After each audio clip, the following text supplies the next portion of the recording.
Olá, bom dia, graça e paz, louvado seja Deus.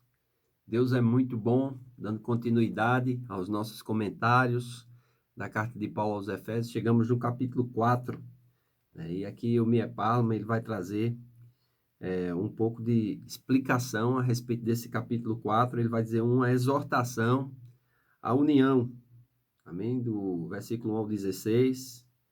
Note três fatos referentes à união. Quais são as qualidades essenciais para a união desses dois povos, ou desse povo exclusivo desta época, chamada de dispensação da graça, a igreja, né? Onde Deus convergiu do judeu e do gentio um só povo. Primeiro, humildade. Em segundo lugar, mansidão. Em terceiro, paciência e tolerância. Amém? Então, os versículos 1 a 3, Paulo vai falar sobre isso. Do versículo 4 ao versículo 6, vai falar sobre uma descrição da união. Amém? Do versículo 7 ao 16, ele vai revelar o método que Deus preparou para produzir essa união. Primeiro, pelos dons, né? O uso dos dons.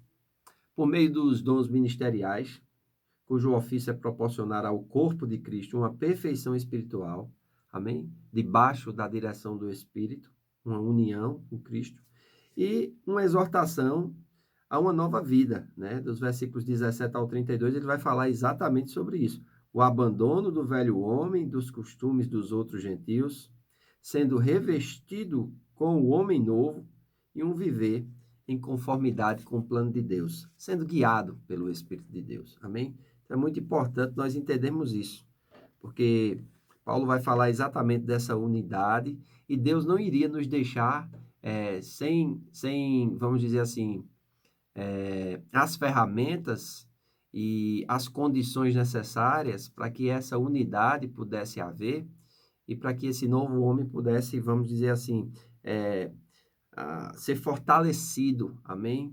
Estando arraigados, estando fundamentado na doutrina dos apóstolos, no andar cristão, no andar com Cristo, esse novo homem poder expressar tudo aquilo que Deus, através do seu plano eterno, desejava que fosse expressado pela igreja. Amém? Então, é muito importante nós entendermos isso. Paulo vai rogar aqui a unidade da fé. Então, no capítulo 4, versículo 1, ele diz: Rogo-vos, pois, irmãos, eu, prisioneiro do Senhor, que andeis de modo digno da vocação a que fosse chamado. Ele vai falar mais uma vez sobre vocação. Veja como é importante nós entendermos a nossa vocação. Isso vem mediante o espírito de sabedoria e de revelação. Amém?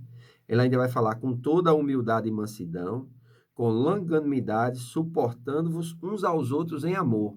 Esse suportando não é aguentar, é dar suporte, é ajudar. Amém? Esforçando-vos diligentemente por preservar a unidade do Espírito no vínculo da paz. Há somente um corpo e um Espírito, como também fostes chamados em uma só esperança da vossa vocação.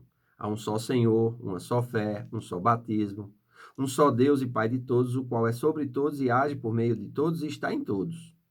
E a graça foi concedida a cada um de nós segundo a proporção do dom de Cristo. Por isso diz: quando ele subiu às alturas, levou cativo o cativeiro e concedeu dons aos homens. Amém? Então, Paulo vai começar a revelar um pouco aqui a respeito do que aconteceu, né, naqueles 3 dias da morte de Cristo. Né? Ele morre, é sepultado. Então, ele vai dizer aqui que ele subiu, só que antes dele subir, ele desceu. Né? Então, diz que quando ele subiu, né, ele levou o cativo o cativeiro, ou seja, os mortos do Velho Testamento, que tinham a expectativa do Messias, que estavam no seio de Abraão, foi levado juntamente com Cristo para um lugar chamado, né, paraíso ou terceiro céu, que era um lugar que Paulo tinha visitado, é um lugar que ele desejava estar, amém? É onde está agora a nuvem de testemunhas, amém? Então é importante nós entendermos isso. Todos os mortos do Velho Testamento foram levados para esse lugar e estão esperando a ressurreição dos mortos, amém? Enquanto nós, como igreja, estamos esperando o arrebatamento da igreja. Então diz o versículo 9: Ora, que quer dizer subiu, senão que também havia descido às regiões inferiores da terra? Aquele que desceu é também o mesmo que subiu acima de todos os céus, para preencher todas as coisas. E ele mesmo concedeu uns para apóstolos, outros para profetas, outros para evangelistas, outros para pastores e mestres, com vistas ao aperfeiçoamento dos santos para o desempenho do seu serviço, para a edificação do corpo de Cristo, até que todos cheguemos à unidade da fé e do pleno conhecimento do Filho de Deus, à perfeita varonilidade, à medida da estatura da plenitude de Cristo, para que não sejamos mais como meninos agitados de um lado para o outro e levados ao redor por todo o vento de doutrina, pela artimanha dos homens, que com astúcia induzem ao erro. Mas seguindo a verdade em amor, cresçamos em tudo naquele que é a cabeça, Cristo, de quem todo o corpo, bem ajustado e consolidado pelo auxílio de toda junta, segundo a justa cooperação de cada parte, efetua o seu próprio aumento para a edificação de si mesmo em amor. Então, Deus não iria nos deixar, vamos dizer assim, sem ter condições de expressar, né, essa graça, essa benevolência, essa benignidade, essa glória de Deus. Então, Jesus primeiro desce, depois ele sobe, leva cativo, e quando ele sobe, ele envia o seu Espírito e derrama dons, amém? Diz, aquele que subiu, né, é o mesmo que desceu, e diz que ele mesmo, é Jesus mesmo, versículo 11, quem concede dons, amém, aos homens. E diz que ele mesmo estabeleceu na igreja, no seu corpo, líderes, amém? Pessoas que vão servir pelo exemplo. Primeiramente apóstolos, em segundo lugar profetas, depois evangelistas, depois pastores e mestres. Então, esses 5 dons ministeriais, eles foram instituídos na igreja debaixo da concessão de Cristo. É Cristo quem concede esses dons aos crentes, aos novos convertidos. Amém? 5 dons ministeriais. E Paulo vai estabelecer aqui o tempo que esses dons iriam permanecer na igreja, né? Ele diz assim, versículo 12, com vista ao aperfeiçoamento dos santos para o desempenho do seu serviço, para a edificação do corpo de Cristo, e ele vai dizer, até que todos cheguemos à unidade da fé e do pleno conhecimento do Filho de Deus, a perfeita varonilidade à medida da estatura da plenitude de Cristo. Até que todos cheguemos. Nós ainda não chegamos, amém? Estamos ainda num processo de desenvolvimento.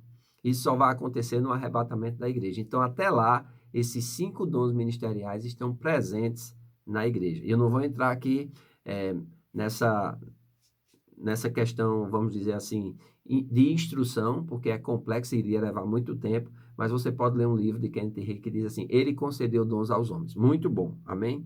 Então, ainda existem os 5 dons ministeriais. Claro que os apóstolos que existem hoje não são iguais aos apóstolos do Cordeiro, amém? Ou aos apóstolos que instauravam a doutrina. Não, isso já se fechou essa categoria de apóstolos, amém? Os apóstolos que existem hoje são pessoas capacitadas, amém? Que são enviadas com um propósito e têm uma unção especial para fundamentar e estabelecer, vamos dizer assim, o corpo de Cristo, a igreja do Senhor Jesus Cristo, amém? E diz que o objetivo desses dons também foi dado para quê? Para que nós não sejamos mais como meninos que vivem agitados, amém?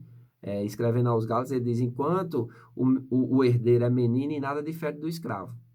Mas vai chegar o tempo que ele vai crescer, amém? Vai assumir a sua posição de filho, vai tomar posse da sua herança e não vai ser mais induzido ao erro por astúcia, por artimanha. Não, ele vai seguir a verdade em amor, amém? E ele vai crescer em tudo, segundo o cabeça que é Cristo, de quem todo o corpo bem ajustado e consolidado pelo auxílio de toda junta, segundo a justa cooperação de cada parte, efetua o seu próprio aumento para a edificação de si mesmo em amor. Então, cada um no corpo de Cristo, mesmo aqueles que não foram chamados nos 5 dons ministeriais, eles são importantes, porque eles vão fazer essa junção e vão desempenhar, vamos dizer assim, um trabalho em unidade, em amor, edificando a si mesmo e edificando o corpo de Cristo. Amém? Então, para isso, nós precisamos realmente ter uma mudança radical na nossa forma de viver. Então, versículo 17 até o 32, ele vai falar sobre isso. A santidade cristã em oposição à dissolução, né? E vai trazer exortações à santidade. Então, ele vai dizer... Então, já que o vídeo está indo muito extenso e eu quero falar muito bem a respeito disso, do versículo 17 ao versículo 32, eu vou comentar amanhã no nosso próximo vídeo, amém? Então, hoje nós ficamos até aqui e eu espero que você tenha sido grandemente abençoado. Então, por favor, leia a carta aos Efésios, leia esse capítulo 3. Se você tem uma Bíblia de estudo, tem muitas informações aqui no rodapé, você pode ler também, amém? Hoje, nós temos o nosso culto de celebração. Quero convidar você e sua família para estar conosco. Convide seus amigos também para nós estarmos juntos, recebendo a palavra de Deus na unção do Espírito Santo. Então, um bom dia, um abraço, que Deus te abençoe e até amanhã.